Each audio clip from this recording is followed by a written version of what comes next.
Greetings, Ashen here, and today we're going to be going over my CBCS slabbed comic collection. Here we have Deadpool number 1. This is the Hastings variant, and this is right around the time that Donald Trump became president, so I thought this cover was really funny and, just taking a jab at the whole election and everything that was happening. So we went out of the way and got this slab just to see what it would come up. And man, it got 9.8 and great comic, great cover too. This is probably my favorite run of Deadpool. So, all right. Next up, we have The Terrifics number 1, and this is a 9.8. Now, why would I get The Terrifics number 1 graded, huh? I mean, this wasn't a particularly popular series. It did run longer than most of the stuff from this new age of heroes, but the reason that I got this graded was because these were all damaged when they were printed. This is the first printing, and it has the fold-out covers and all that kind of stuff. Well, all of them looked like crap. They usually had like damage along the spine and all this kind of stuff. And I found one issue at my comic store, which ordered a ton of these. One issue looked like it was exceptionally good. And to this day, I've never seen another 9.8 of the Terrifics number 1. This introduces a new character as well. I can't remember right now who that is exactly, because I haven't read this comic for like years and years and years. But I do know that this is a first appearance of her as another already named character. All right. Next up, we have Old Man Logan, number 1. I was really hoping for a 9.8 on this just because I love this cover. This is a Deodato cover, and man, this guy used to be an amazing artist, and now he's become more pedestrian. He uses 3D models a lot of the times in order to quickly finish his art and whatnot, but this is back when he was really cooking, and I love this cover.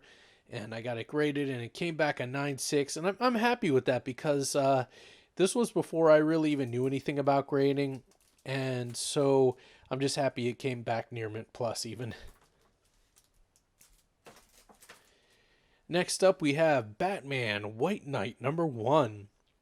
Just such an amazing series by Sean Gordon Murphy, introducing us over to the White Knight universe, or the Murphyverse, whatever you want to call it. And just because I love this comic so much, I wanted to get number 1, 9.8, and fortunately it came back that way. This is when I was starting to pay attention to the grade of the books and everything I was picking up. Here we have All New Wolverine number 2, and this is the first appearance of a character that will go on to be called Honey Badger. I was surprised as anything when I heard that this was Honey Badger's first appearance. And when I got it graded, this was before the time I was paying attention to the grade of comic books.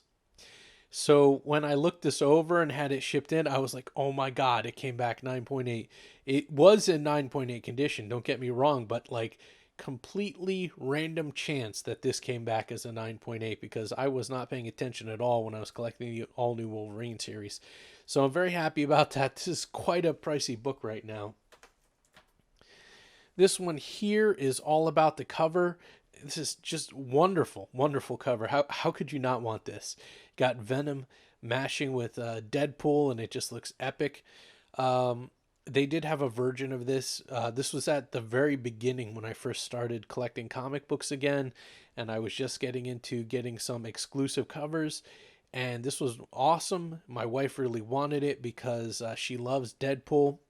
And this was just a great series to kick back into. It came back a 9.8, which is amazing. I know that the Virgin variant goes for a lot more at 9.8, but we're just really happy to have this, and it is an awesome cover to have. That's pretty much the only reason we have that.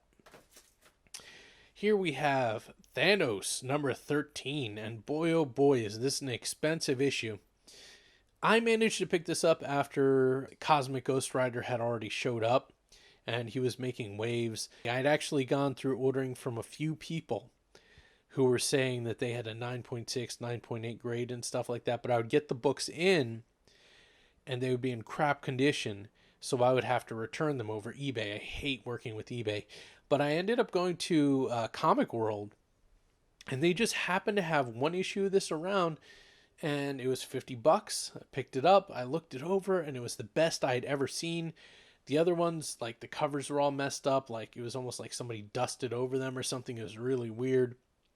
This one was in really good condition though, and I was really hoping for a 9.8, and bam, 9.8, and this book is quite pricey now. Next up we have Spirits of Venom #1, and this is the first part.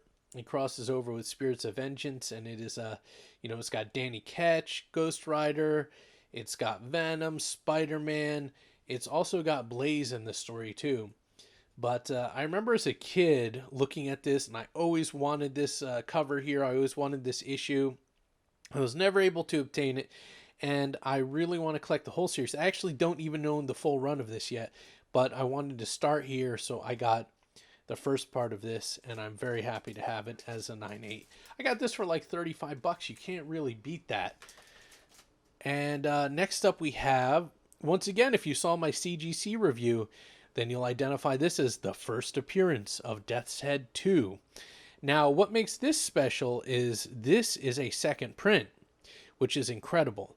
9.6. This is the highest graded I've ever seen for the second print of Death's Head 2. Maybe eventually I will be able to get a 9.8 of this. I got this for like $40 though, and CBCS, and I'm very happy. I'm just happy to have both of these in my arsenal here, the first and second print, and the highest grades I could find on both. But yes, I'm very happy to have this issue locked down, and it was at a very reasonable price. Next up we have Bat Out of Hell Part 3. This is a Green Lantern comic book, and you may or may not be able to see it, but we have Hal Jordan here. But right here, this is signed by Ethan Van Sciver, and also he did a sketch for me, and I'm guessing he did that because this is not his cover art. But, when I went to get this graded, once again, here is the curse for me of getting signed comics graded. 9.6. I don't know if you were here for my CGC collection, but this is the curse with me in graded books. This came back as a 9.6. I thought this was going to be a 9.8. Didn't quite make it, but still, this is an awesome book. Getting the sketch and everything from Ethan Van Sciver. He didn't even charge me anything extra. I wasn't even expecting this. It was back when he was signing over at Gotham City Pizza, back when the next day they kicked in the door of Gotham City Pizza because it's like, how dare you have a signing with the evil that is Ethan Van Sciver. There was no reason for all that nonsense that they went through, and I got this good book out of it, so I'm not going to complain too much. Lastly, we have Mr. Miracle #1. Now, I got this, and I put it in for grading before Tom King went off the rails. Like, this was before the book had even finished with its last issue. I had gotten this back from grading, and this book used to be super expensive. Everyone was excited about this title, and then Tom King started sucking dick. So now this is bottom of the barrel. You can hardly sell this for the price it costs to get it graded anymore, because Tom King's is so unpopular now that his books are worth trash, and he has lost the respect of his audience because he's gone around attacking fans, blocking people.